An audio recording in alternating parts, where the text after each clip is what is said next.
Javni zavod za informiranje Slovenska Bistrica je od 1. januarja pripojen k Razvojno-informacijskemu centru Slovenska Bistrica.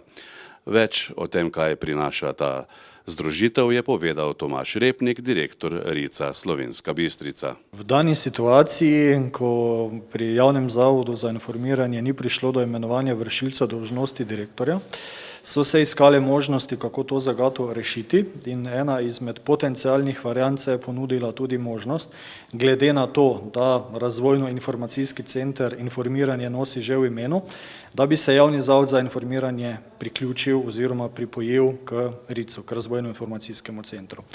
Po analizi oziroma po proučitvi teh možnosti smo na koncu prišli do odločitve, da bi to bila smotrna odločitev, ki jo je z sklepom o pripojitvi potrdil tudi Občinski svet Slovenska Bistrica. Drži, kar pravite, od 1. januarja je tako Javni zavod za informiranje oziroma, da rečem, njegove dejavnosti bilo pripojeno k Razvojno-informacijskemu centru, kar z drugimi besedami pomeni, vse aktivnosti, ki so se prej izvajale v okviru Zavoda za informiranje, sedaj tečejo pod okriljem Razvojno-informacijskega centra. To pomeni, da bo seveda še naprej izhajalo občinsko glasilo Informator, to seveda pomeni, da se bodo še naprej spremljale in prenašale seje občinskega sveta.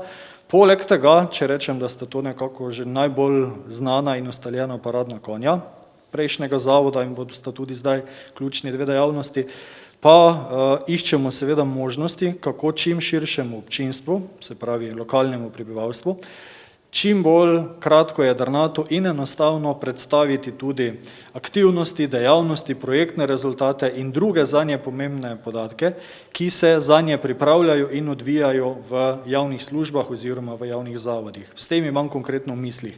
Naprimer, ko bodo na voljo kakšni javni razpisi, ko bodo v teku oziroma zaključeni kakšni projekti, se pravi, katere projektne aktivnosti so bile izvedene, kaj konkretno je občanom na voljo, oziroma ne nazadnje tudi, ko bodo pripravljene, prirejene kakšne prireditve, jih bomo na tak način, kar se da hitro, enostavno in učinkovito na te prireditve povabili.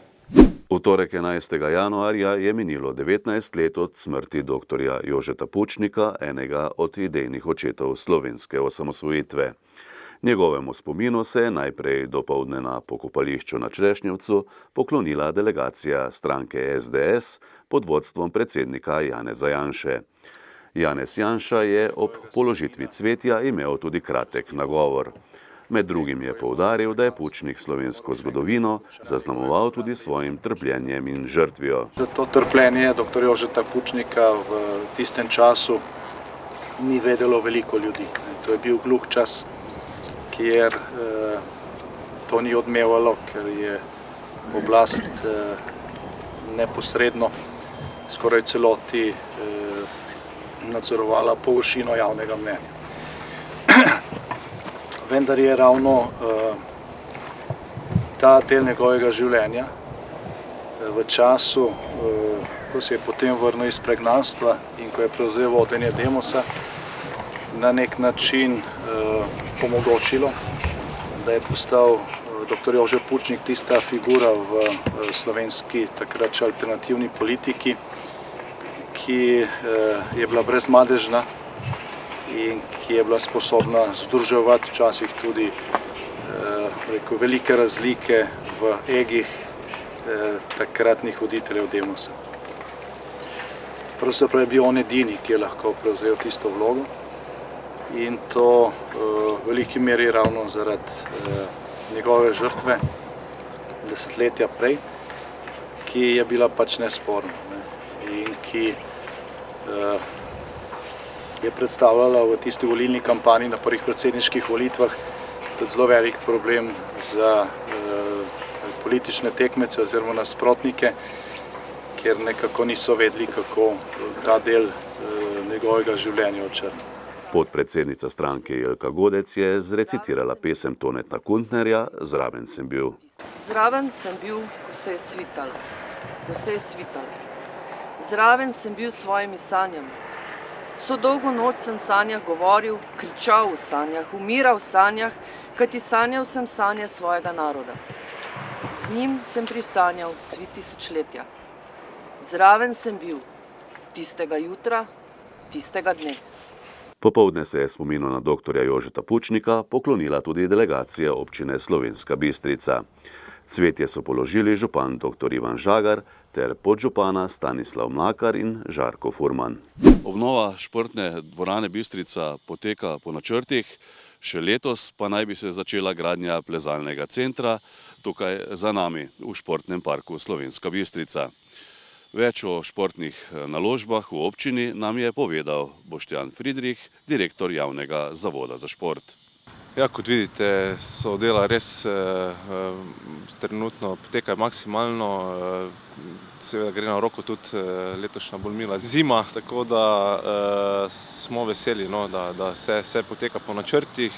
Zaenkrat je dejansko vse po planu, kar se pa tiče same ureditve oziroma razširitve dvorane, pa tako, da bo v tem prizidku, ki ga vidite za nami, bodo garderobe, potem v zgornjem nadstropju večnamenski prostor za šolske obveznosti in pa rekreacijo, tudi pisarne bo zgoraj in pa večja konferenčna soba, medtem ko bodo v starih okvirih bodo igrišča oziroma veliko igrišče z tribunami z obeh strani in pa tudi po širini bodo manjše tribune, tako da bo to res en prekrasen športni objekt, ki bo služil tako vrhunskemu športu kot rekreaciji in pa šoli. Tako da res smo veseli, da je vse tako, kot mora biti. Obnova športne dvorane je povezana tudi z izgradnjo zelenega parkirišča. Ja, res je, v tem delu so parkirišča že v preteklosti bila rak rana, tudi zdravstveni dom ima velike težave, tako da z tem parkiriščem bomo pridobili tako pri športni dvorani, kot pa tudi pri zdravstvenem domu, dejansko bomo razbremenili in s tem bomo pridobili ta manko, ki je prepotreben. V zaključni fazi je tudi razpis za izgradnjo plezalnega centra v športnem parku. Kdaj se bodo predvidoma začela dela in kakšen pravzaprav bo ta objekt, komu vse bo namenjen? Ja, zdaj za razpis je v zaključni fazi, tako da v letošnjem letu bo zadeva stekla. Dejansko gre za vrhunski športni objekt, namenjen tako športnemu plezanju, kot pa tudi rekreativcem, gasilcem. V glavnem, noter se bo lahko odvijale tudi različne dejavnosti, tudi šole bodo lahko izvajale svoj pouk in bo pa to res en prekrasen športni objekt tudi in bo nudil razvoj športnega plezanja tako na lokalni kot tudi državni ravni. Vemo, da imamo v Slovenski Bistrici enega najboljših športnih parkov v Sloveniji, pa vendarle kar nekaj objektov še kliče po obnovi. Ja, dejansko šport se razvija, infrastruktura prav tako in treba slediti temu. Športni objekti pač potrebujejo nadgradnjo, razvoj in temu je treba slediti. Seveda se trudimo, tudi zahvala občini, da podpira šport in razvoj športa. Sledimo temu razvoju in v naslednjih letih bomo morali pač tudi razmišljati o nadgradnji športnega parka kot takega, se pravi nogometno igrišče, atletska steza, reflektorji, potem tenis dvorana je v zelo slabem stanju in tudi tukaj bo potrebno razmišljati pač o obnovi. Center borilnih veščin, kegljišče, glavnem zadeve pač grejo naprej, čas gre naprej in temu seveda treba slediti.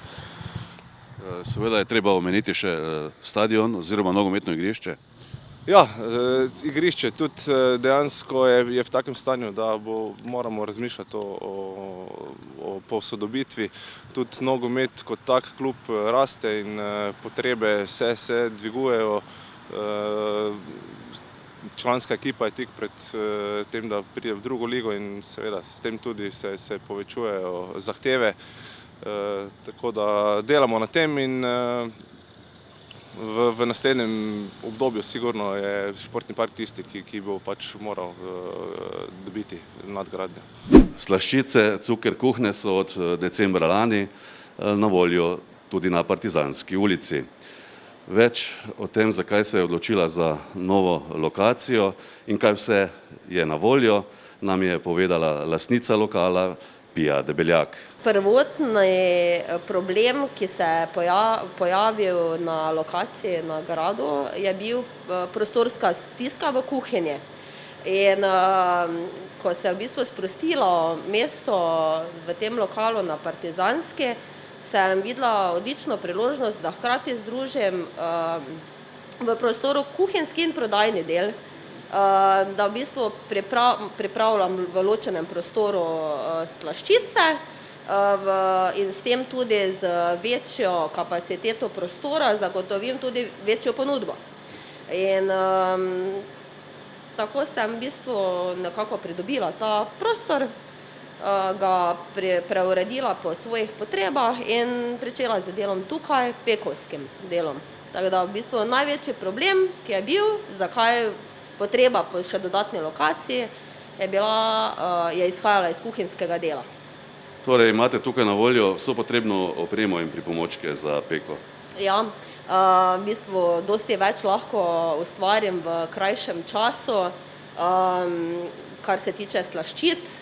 Zalagam tukaj trgovinsko vitrino v sprednjem delu prostora in hkrati tudi v poletnem času je plan, da se iz tega prostora potem zalaga kavarniški del vitrine na gradu. Posledično je zaradi tega tudi ponudba bolj pestra. Katere izdelke torej ponujate strankam? Ja, jutro se vedno začne z dobrimi kvašenimi izdelki, tako da tudi danes zjutraj pripravljam cimetove pavške in sveže pečene buhteljne z brusnično marmelado. Potem se moj pekovski dan začne z kremšnitami, ki so dnevno sveže, prirejene po popolnoma domačem receptu. Kasneje pa začnemo dodajati tekom dneva tudi preostali del sladke ponudbe, se pravi tortice.